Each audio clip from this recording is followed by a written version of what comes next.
This is my 2006 Chrysler 300, and I'm gonna start it, and anybody can tell me more or less what you think it is. Let me know.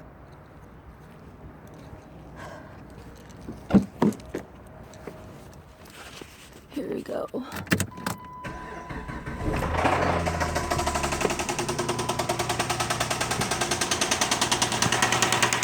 So that's what my car is making.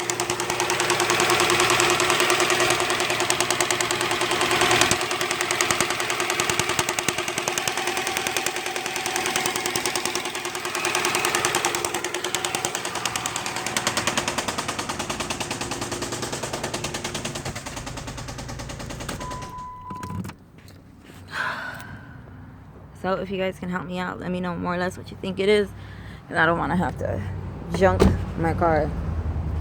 I love my car.